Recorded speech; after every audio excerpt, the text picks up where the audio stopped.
Half a day, the Committee on Health, Land, Justice, and Culture is now called to order.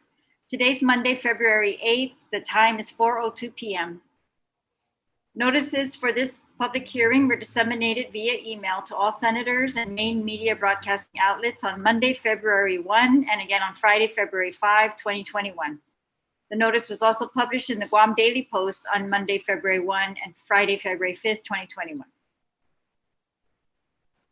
The Zoom meeting is hosted by the legislature's MIS staff. Thank you for your assistance. The host of the hearing will mute all Zoom participants until called upon by the chair.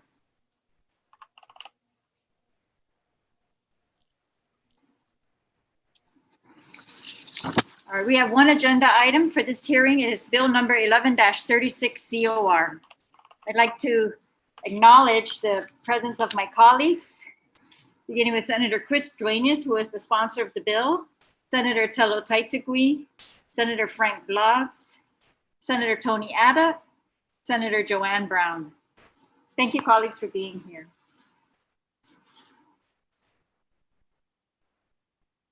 All right, so I'm going to ask the prime sponsor of the bill, Senator Chris Duenas, to introduce the bill, including the title, please.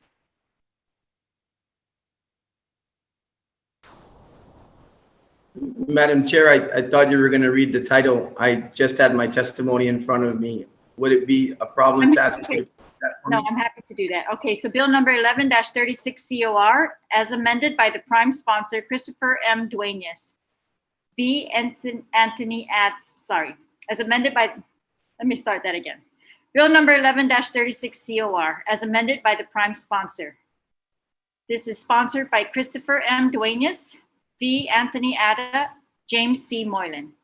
An act to amend section 19405B of Title 10 Guam Code annotated relative to requiring legislative authorization to extend a declaration of state of public health emergency, which shall be known as the Restoration of Separation of Powers Act. Senator Duenas, you're recognized to introduce the bill. Thank you, Madam Chair, and thank you to members of the committee, other members of the legislature who have joined us, members who have joined to testify. And Madam Chair, Madam Speaker, I really am very grateful to the Committee on Rules as well as yourself for the expeditious manner in which this bill has been placed for public hearing. And I thank you for the opportunity to make an opening statement on Bill 1136. Members listening today, Bill 1136 is a simple bill that provides for legislative approval of a public health emergency declaration after 30 days of such declaration. I want to first recognize the havoc that the current pandemic of COVID-19 has caused to the world, most especially to thank our frontliners, public health, nurses, doctors, all the healthcare providers, public safety personnel. The list goes on, Madam Speaker. Public employees have been heroes and deserve our respect and gratitude. Having said that, another havoc has been plaguing our community. Our economy has been rocked and brought to its knees. Many businesses have closed and others teeter on shutting down for good. Guam is not unique with its struggle to balance the safety of its people and the need for economic activity, which calls for businesses being able to open and operate. Madam Speaker, this is not a unique situation. As I mentioned, in the state of Michigan, the Michigan State Legislature took Governor Whitmer to Supreme Court of Michigan, and her powers to constantly activate emergencies after the first 60 days were found to be unconstitutional. And now in Michigan, there's a requirement for the governor of Michigan to go to the state legislature to be able to extend an emergency. Hawaii, on January 21st, 2021, House Bill 103 was introduced, which calls for the same requirement of what we're trying to do. The Hawaii State Legislature is trying to do the same thing. The approval of the governor's declaration of Hawaii for a public health emergency after 60 days must be approved by the Hawaii legislature. Testimony on the bill is overwhelmingly in support of Bill H 103 in Hawaii. Of note, there's an organization named Grassroots Institute of Hawaii, which made the following statement. in their testimony. Grassroots organization of Institute of Hawaii is basically an organization that has been in activity. It's a 501(c) nonprofit organization geared towards shaping policy in Hawaii. They've been in action for over 2 decades and have shaped a lot of legislation in Hawaii, and particularly when it comes to business. This is their statement in the record for Bill 103 in Hawaii.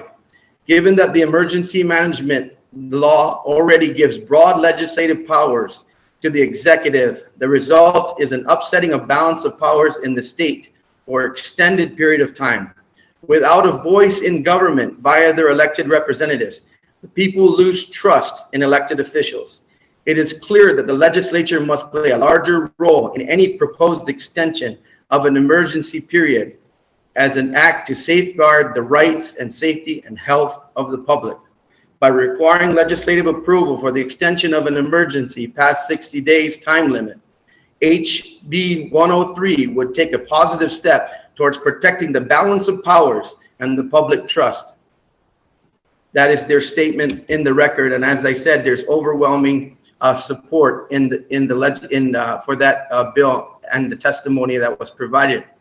Members of the House Pandemic Preparedness in Hawaii on February 2, 2021, the committee unanimously passed the measure, and I'm sure it will see activity on the floor of the Hawaii State Legislature soon. Once again, this is almost mirror legislation to what we're trying to do here with Bill 11. Madam Speaker, as I close, recently the governor extended by executive order the public health emergency, which allowed for bingo parlors and gaming halls to open, but not bars. This doesn't seem to make any sense. I know we have a bar owner on board today to testify. Madam Speaker, I've been in receipt of emails that are showing many states are having class action suits where bars are coming together to file suits against their executive branch and their government because restaurants have been able to open and serve liquor, and those restaurants even have bars in them, but those bars are not able to open. So what they're suing for is the ability to recover from the government money from the time restaurants were open going forward when the bars weren't able to open. There's a potential liability for the government of Guam if we don't consider to heed these calls and see if we can work with these businesses to get them open. Madam Speaker, churches during this pandemic for the last 10 months had to be very proactive, had to go on the news media, had to do everything for their fundamental rights to worship and prove to public health that they could do proper sanitation, proper separation, and allow the people of Guam to go and worship. They never had a voice in the legislature. Madam Speaker, I've heard you say many times, and I completely agree with you, that the legislature is where the people's voice is heard. And that is our fundamental responsibility. We, as you have said many times, Madam Speaker, are sometimes the government, process for the people, because we're the last resort for them. They've tried everything. They've talked to the executive. They've talked to everybody in government. They've talked to public health, and they don't have any remedy. They want to be essential businesses. They want to open. Bill 11 does not say the governor cannot execute an emergency. Bill 11 does not say we don't respect the powers of the governor. It says everybody must have a seat at the table and have their voice heard when these decisions are being made after a time certain that the governor takes action on a public health emergency. Madam Speaker, I will now offer, of course, back to you as the chair to listen to the testimony on this bill from the great people who have joined this hearing. Thank you, Madam Speaker. Thank you very much, Senator Dueñas. Before we proceed, I would just like to read the bill. It's very short. I'm going to go straight to section 3, which skips the title and the legislative findings and intent. So section 3 of the bill, this is an existing statute. It is 19405B, Title 10, and B says, automatic termination. Notwithstanding any other provision of this chapter, the declaration of a state of public health emergency shall be terminated automatically after 30 days unless renewed by, and our current statute says, Imagalahan Guahan, the governor, and the bill would amend that to now read Ilegislaturan Guahan, under the same standards and procedures set forth in this article. Any such renewal shall also be terminated automatically after 30 days unless renewed by, and where our existing statute says imagalahan guahan, this bill would now read ilegislaturan guahan under the same standards and procedures set forth in this article. I just wanted to read that because I want those who are listening to also be able to follow along in our discussion. So that is the change that's being proposed by this bill. So we have a couple people signed up to testify. We'll begin with Mr. Thomas Peinhoff. Yes, Madam Speaker. Sorry, before you begin, may I recognize the presence of our minority leader, Senator James Moylan. Thank you, Senator, for being with us as well. Mr. Peinhoff, you may begin. Thank you so much for this opportunity and half a day. Madam Speaker, senators, I'm a simple businessman now. I just quickly to my person, so you know who I am. I've studied hotel and restaurant management back in Europe. I've worked all over the world in New York City, California, and also on Guam as an assistant food and beverage director and as a food and beverage director at the Tusitani Hotel. I opened this hotel. It was beautiful. It was a great time, a great learning grove. And I decided to be self-employed. We have a bar. It's running under Lifehouse Incorporated. We have a second bar, a DBA. It's called the Shady Lady. It's a nice cocktail bar, very clean, very safe, good quality beverages. And now we are representing. I've been made a speaker. A speaker for a entire group of people that has no representation. And I'm talking about the bar owners group and pretty much the entire nightlife industry that we represent. It's been 325 days of closure. We really don't want to count the few weeks that we were open. It was the last week of June, the entire month of July, and then the first week of August. That was a very poor performing month or 6 weeks due to a struggling economy. But as I said, the bar owners group and the nightlife industry we represent is really outraged. We agree and we feel that it is a targeted effort to really remove us and annihilate us.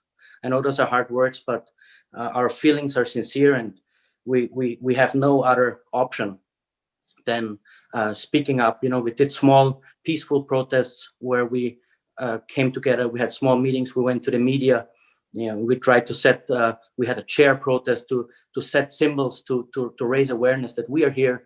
We're part of this island. We're part of our economy. We pay taxes, but we have no chance, absolutely no chance to make a living. And it wouldn't be that bad if all the landlords' rents, the commercial rents that are very high on Guam, especially down in Dumont, if they weren't coming in continuously over and over. We feel that larger corporations are being preferred, and they're the ones to survive. We have, we're standing with our backs to the wall. As I said, the commercial rents in some cases, in my case, and I don't like to talk about financials and, want to share what my business makes or costs, but it's $10,000 per month that I have to pay for 2 bars. And we are almost 1 year now into the closure. So please do the math, 10,000 times 12. The GIDA grants for a category of my business, it was a bracket A business. The GIDA grants were capped at $5,000 help. The 2-month rent relief, which many haven't even received, I believe was an admission of guilt. It was just ridiculously short. We're month 12, we're receiving 2 months of help. Many actually that were allowed to operate throughout the entire year, that were considered more essential than us, as well received the rent relief. So there was no prioritizing of that matter happening. Speaking of the guidelines, speaking of public health guidelines, the bar guidelines for a safe opening have been in place. It's the exact same guidelines that restaurants run with. When we opened in July, there was not one single case of COVID traced back to a bar. We are responsible business owners. We want to make sure our staff, our customers, ourselves, our families, everyone's family is safe. So we implemented the same rules and guidelines that everyone else does. However, we are not allowed to open. Some bars got in trouble with public health, but it wasn't because of their missing sanitation standards. It was because of a certification. It was a Serve Safe certification that until that point, no bar had ever had to have on Guam. We quickly got it together and everyone received their certification, Serve Safe certification, and still we have no chance to open.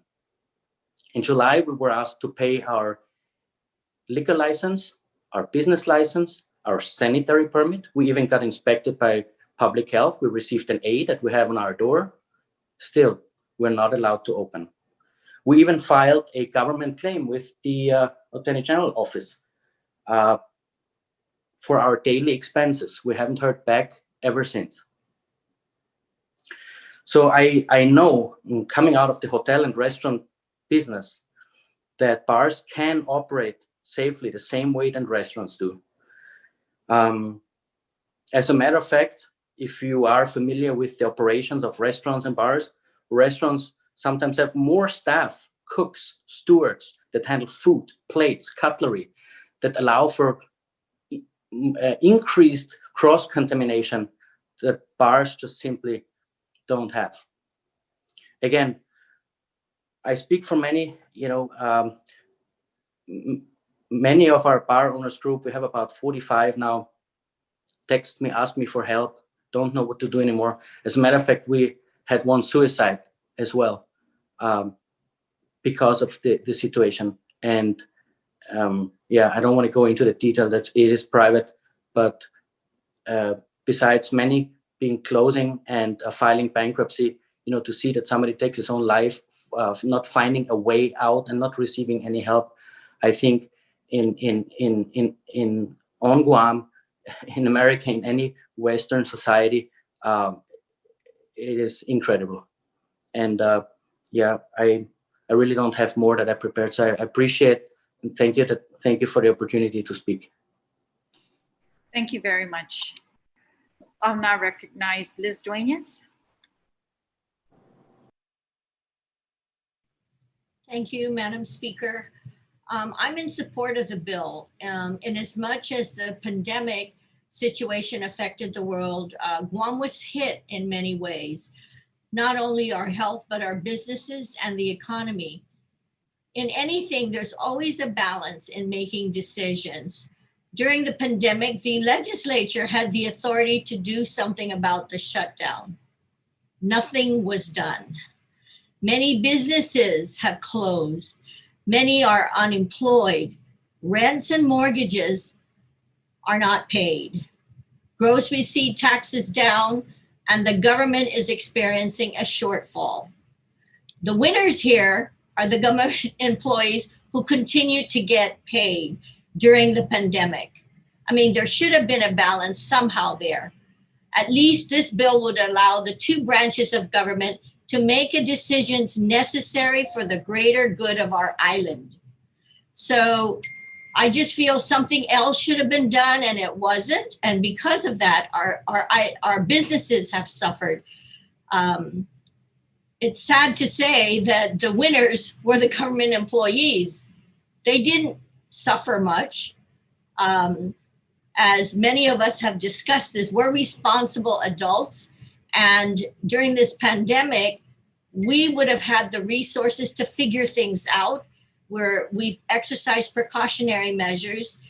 But I feel that this bill at least is a step. It's not all the answers, but it's a step towards balancing the powers that be. And thank you for bringing this, but that's my 2 cents that probably is worth 2 cents. Thank you. Thank you very much.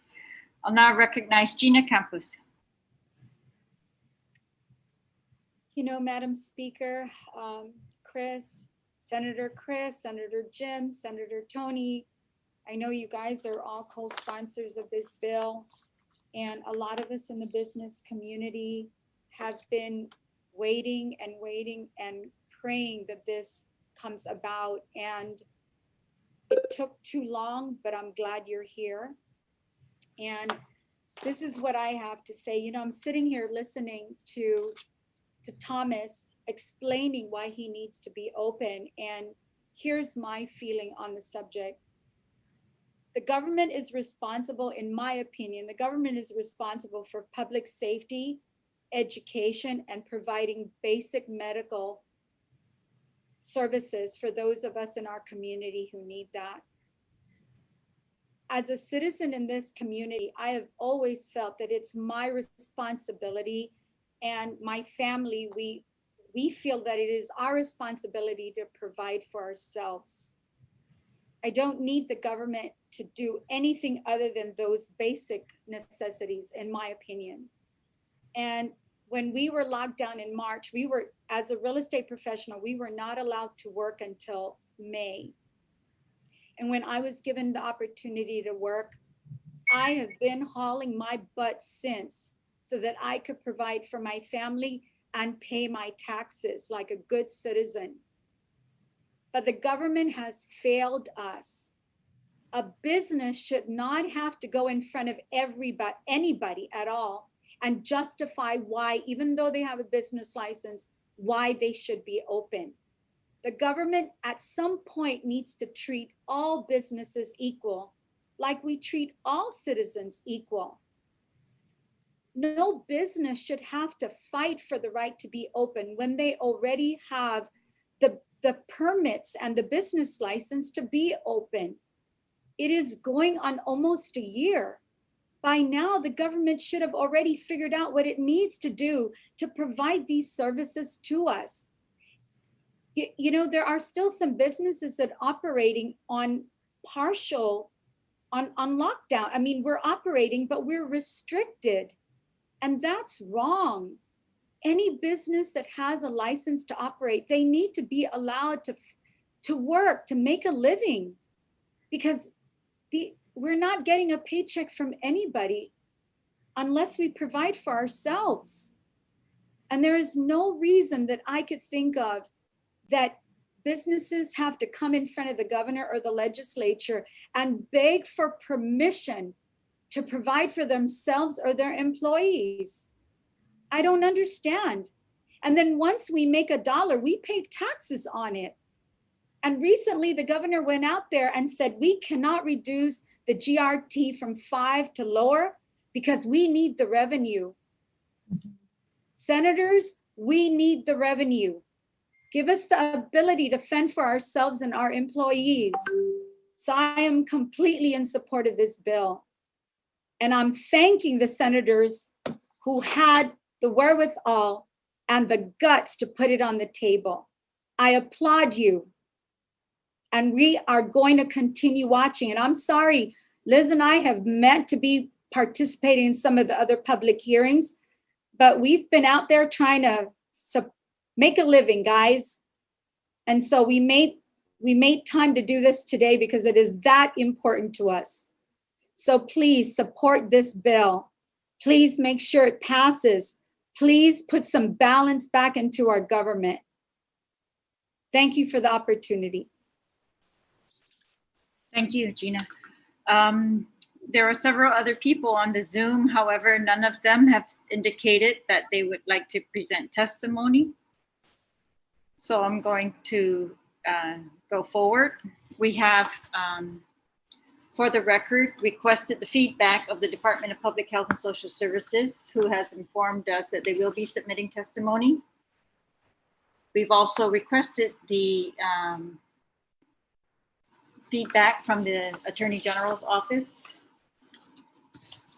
We've received written testimony in support of the bill from the Guam Chamber of Commerce, from John Duenas of Duenas, Camacho and Associates, Inc., and from Sen Blas, President of the Guam Association of Realtors.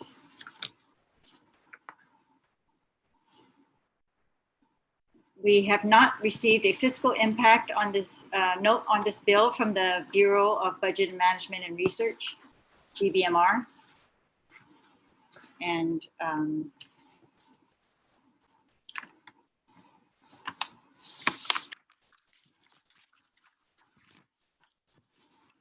All right, and so before I open it up to my colleagues for their questions, I just wanted to read an excerpt from some NCSL research that I did as to how other states handle this type of trying to balance the powers between the executive branch and the legislative branch. So I'll just read a couple excerpts. It says the unknown nature of potential emergencies motivated each state's legislature to enact broad grants of authority for when an emergency is declared. The laws of 38 states may be suspended by a governor when necessary to effectuate a disaster response, and 16 states provide that a governor's orders shall have the full force and effect of law while an emergency is ongoing. Only 5 states lack either type of provision. Legislatures may expand or limit emergency executive powers by passing new laws. Legislatures maintain several other tools to prevent misuse of the expansive authority granted to governors during emergencies. In 24 states, an emergency declaration may be terminated by a resolution passed by all legislative chambers, or in some cases, some legislative chambers. In 6 states, expanded executive power automatically ends after a period of time between 2 and 60 days, depending on the state and type of emergency, unless extended by the legislature.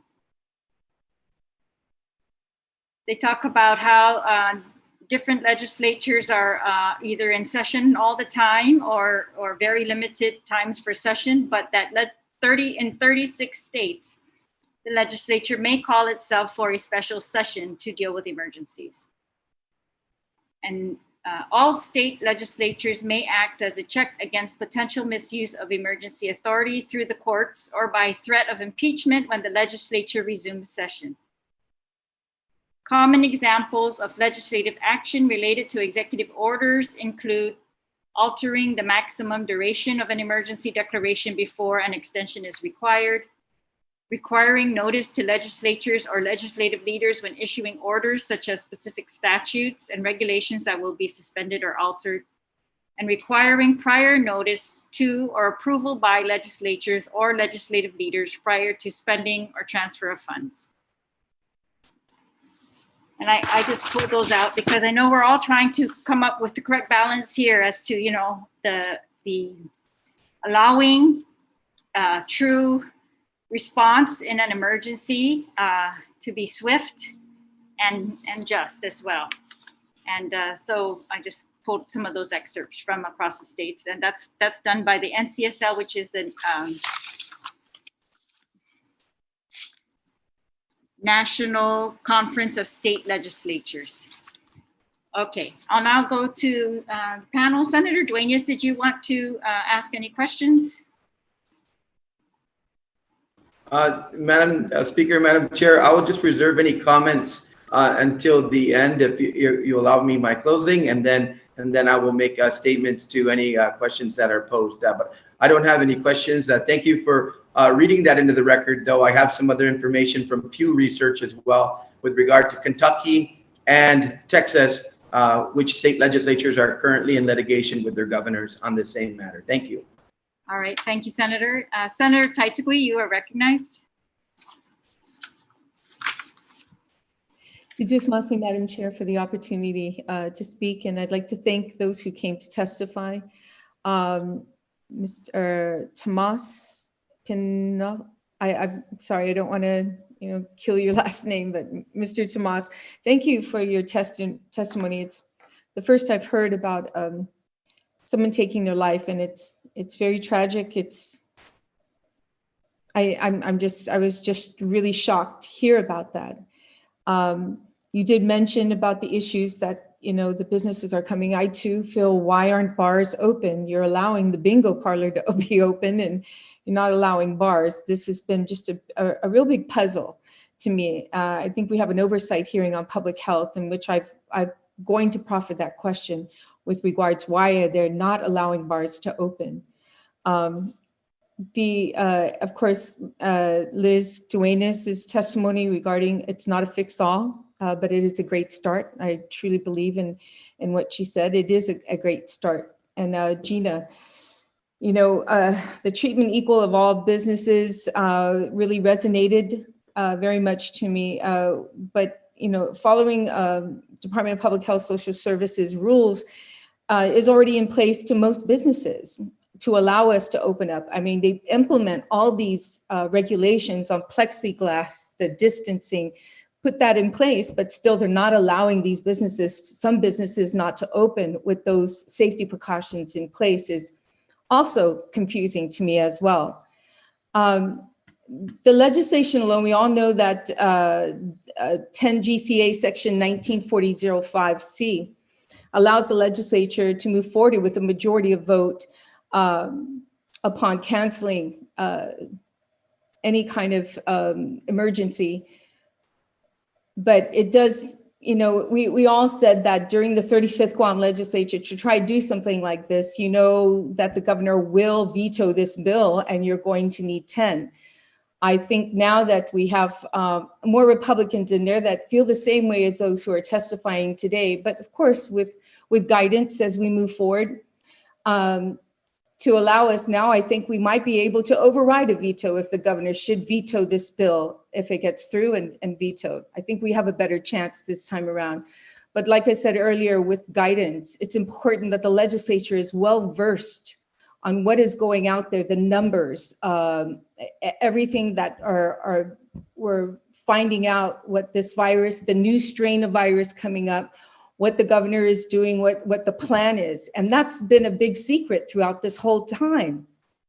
And it's very difficult for a lot of us to understand what's going on if we're not told what is the game plan and what are you hearing or what information you're getting that you're not giving out to the public.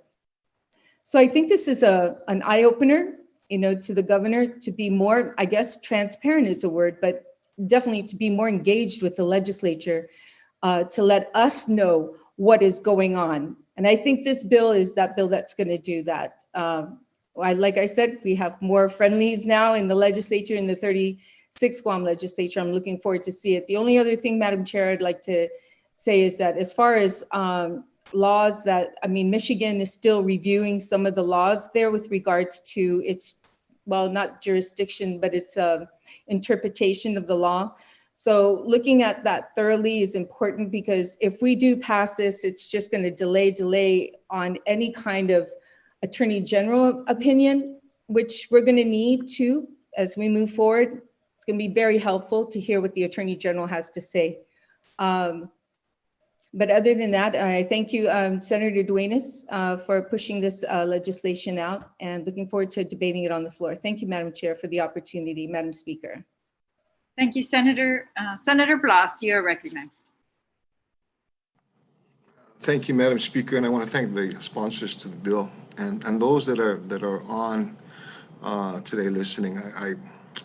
I'm going to take as what this hearing is a public hearing, and I'm going to continue to take in what the people have to say and the advice and some of the suggestions they got. I am in full support of the bill.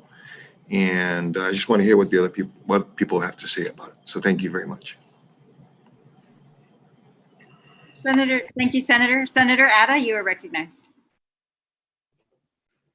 Thank you, Madam Chair, Madam Speaker, for bringing Bill 1136 to the public hearing. I think what Bill 1136 really does is to bring the administration and the legislative branch together to talk about what's going on, how we're doing things, how we move forward from here.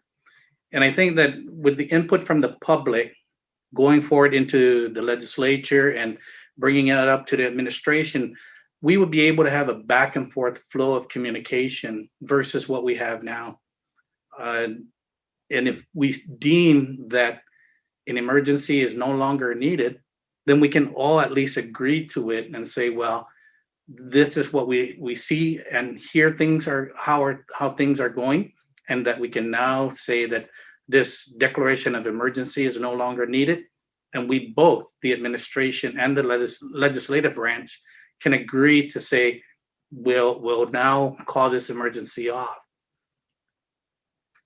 The way we see things now is we only have one branch of government doing that, and that's the administrative branch.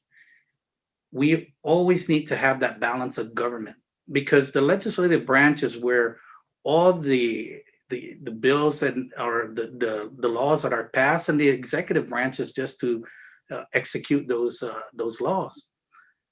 When it comes down to budgeting, they always come back to the legislature and they will say that they're short here, they're short there. So naturally, we would have to come up and look for ways to find the shortages. In this manner, Madam Speaker, we see things that were not included. We were never included.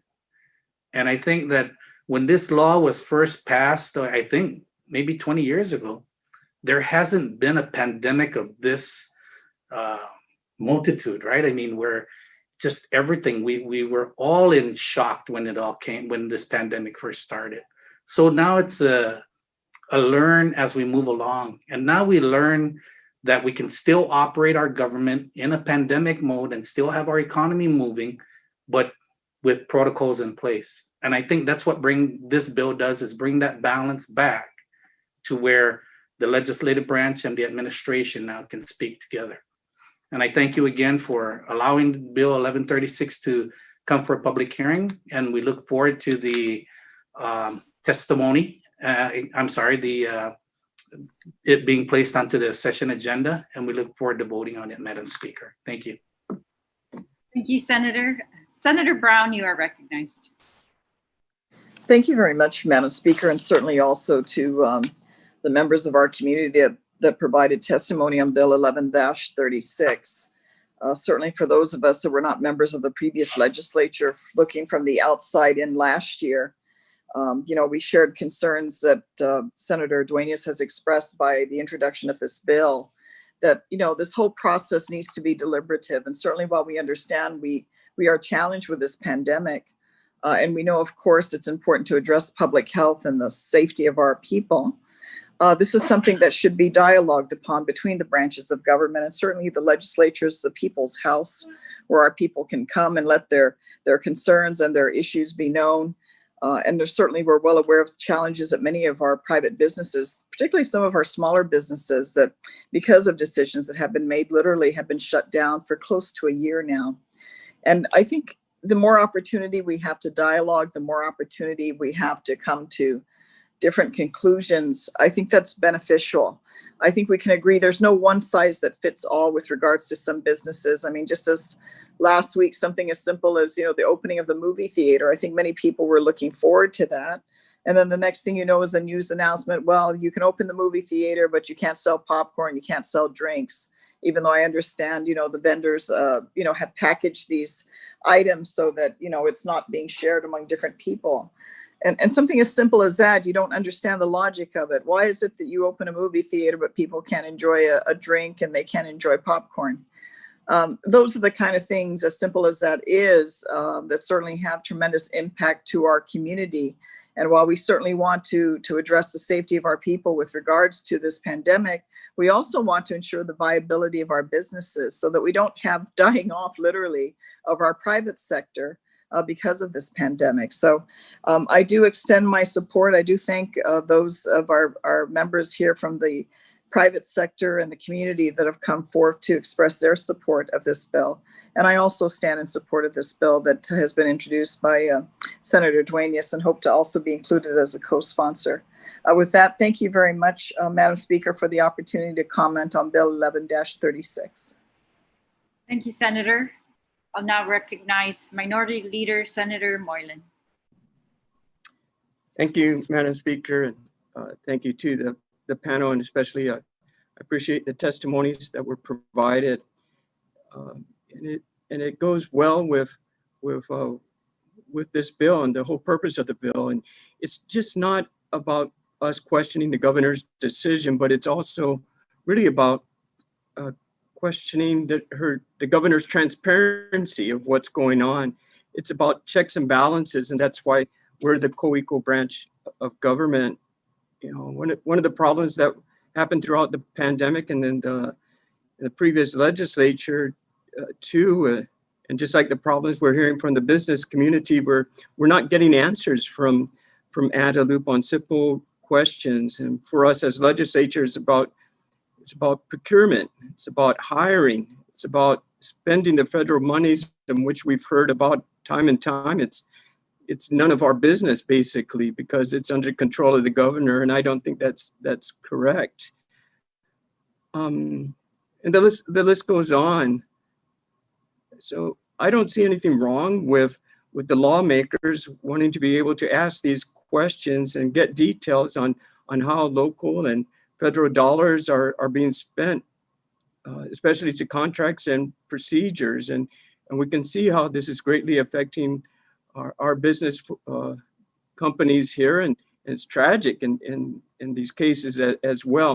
So what can we do? Well, we can be the co-equal branch of government, and we can question these things for the public. And I'm looking forward to doing just that, so we can have the checks and balances to support our community. So I appreciate, Madam Speaker, that having this public hearing, and I'm very thankful for those who testified. And I look forward for this bill to being moved forward and going on session floor. Thank you. Thank you, Senator. Senator Taituki, you had a quick follow-up question. Thank you, Madam Speaker. Yes, this question is to Mr. Tomas P. How do you pronounce your name, sir? It's Thomas Peinhoff. Peinhoff. Okay, very simple. Thank you. So, Mr. Peinhoff, I know that you had filed a claim in court, filed suit with the governor of Guam, where your rights were violated, and others like yourself who are being treated differently than other business owners, and that your fundamental rights of making living was taken away. Can you tell me what is the status on your hearing? Is it still, I mean, have the courts heard it? Yeah, it's still ongoing. So we are. Okay. And the Office of the Attorney General request to dismiss the lockdown is under a judge's review. Is that what? Yeah, I believe that's the opinion that that was the ruling that came out from the judge, that everything is all right. We're doing well. I disagree. You know, we have major issues that have not been recognized for whatever reason that I cannot. I don't have access to all the communication that is going on, maybe behind the scenes. I'm just a simple citizen and resident of the island. I appreciate it very much being here. I would like to stay here longer. Okay. Well, thank you so much for that. I'm looking forward to seeing what the judge puts out. And thank you, Madam Chair, for the opportunity, as well as Trevin Jones, Christine Pang, Sean Convento, I believe, as well as Michelle Esperon. All these individuals have filed suit in the courts regarding their rights, their civil rights. And I think that with that many people filing suit, this legislature definitely needs to get involved. So I appreciate again, Senator Chris, and also as well, like Senator Joanne Brown would like to be a co-sponsor of this legislation too as well. Thank you so much. Thank you very much, Senators. Thank you, Senators. I had a few questions for, I'm not sure who I was going to ask, Public Health or the sponsor, but I'm just going to put them on the record so that if anyone has any testimony they would like to submit as to these questions, please do. The first is, does this bill have any implications as to federal relief or federal aid if a public health emergency declaration is automatically terminated and not renewed immediately? Does limiting the executive authority make it harder to act quickly in a public health emergency?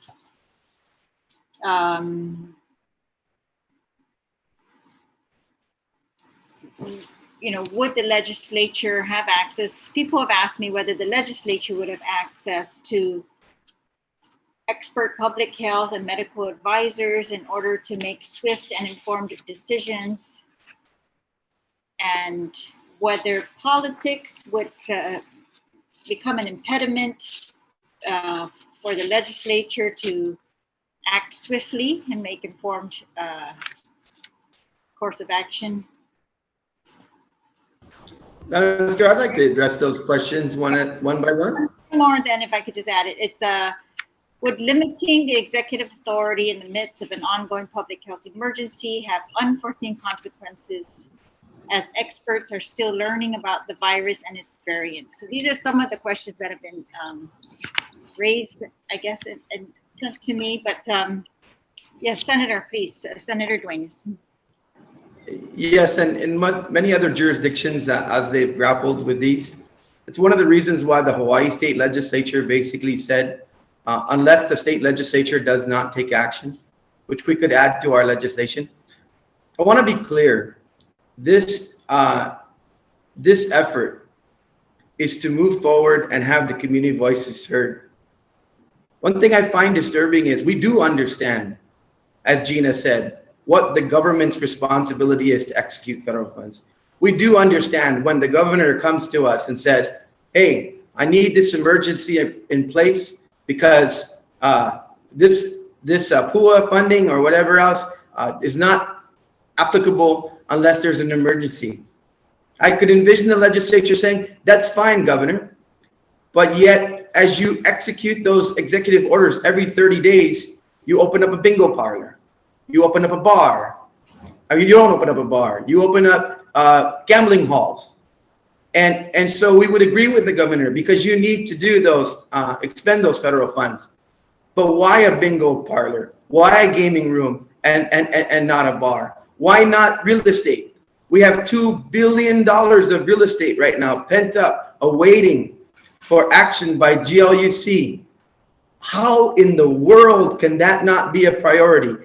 And do you think for 1 minute that the governor is not going to listen in the legislature when Liz and Gina and everybody else comes down and says, hey, what's going on?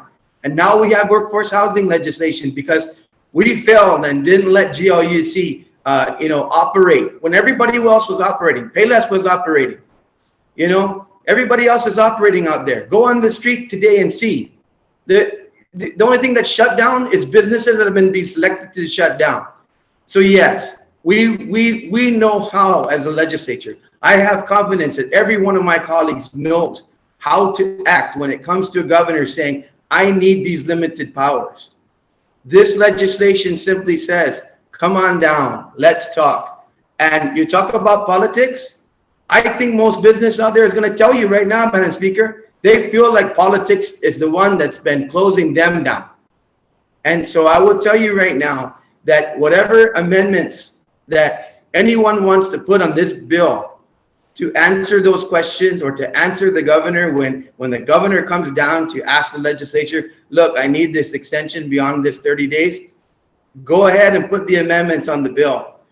But Madam Chair, I respectfully say that these distinguished individuals that have come here to testify today can count on their legislature to be reasonable and responsible when the governor asks for the extension of the emergency.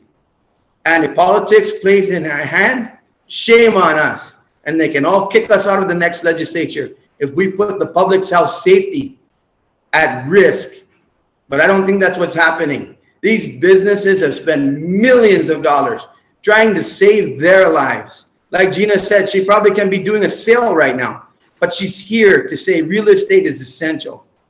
So Madam Speaker, I would love to have those questions put to the floor, amendments be proffered, but I think other states said enough is enough as well, like Hawaii, and I believe their bill is going to pass easily in the coming weeks. So thank you for the questions. Thank you, Senator. Again, I'd like to thank those who've come to testify and for your diligence throughout this pandemic and keeping the legislature informed of your perspectives, keeping the government and the people of Guam informed of your perspectives in this entire emergency period, which was unforeseen to last this long, I'm sure. So again, I'm very grateful for all of your taking time to testify and to do the work that you have done. Senator Duenas, you're now invited to close on the bill. Thank you, Madam Chair. And in keeping with my commitment to Senator Brown, she will be the I want to thank Senator Ada and Senator Moylan for co-sponsoring this bill. Senator Brown will be the first co-sponsor, followed by Senator Frank Blas and Sen Taituki in that order when this bill hits the floor, hopefully during this next session. Madam Chair, as I mentioned earlier, I come from the maritime industry. I am a merchant marine. I have a merchant marine license.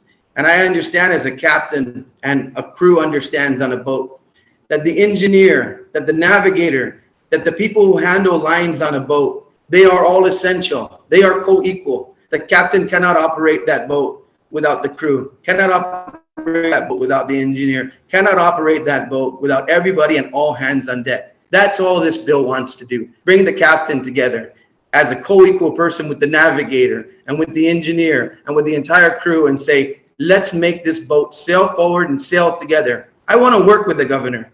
This bill is not about, I don't like the governor. It's, I want to work with the governor and help these businesses. So thank you, Madam Chair, for hearing this bill and allowing me to make my impassioned arguments. Thank you. Appreciate your statement, Senator Duenas, and there being no additional individuals to present for the testimony, the committee will consider this bill 11-36 duly heard. This public hearing is now adjourned. The time is 4:53 p.m. We will be continuing with an oversight of public health at 5:30 p.m.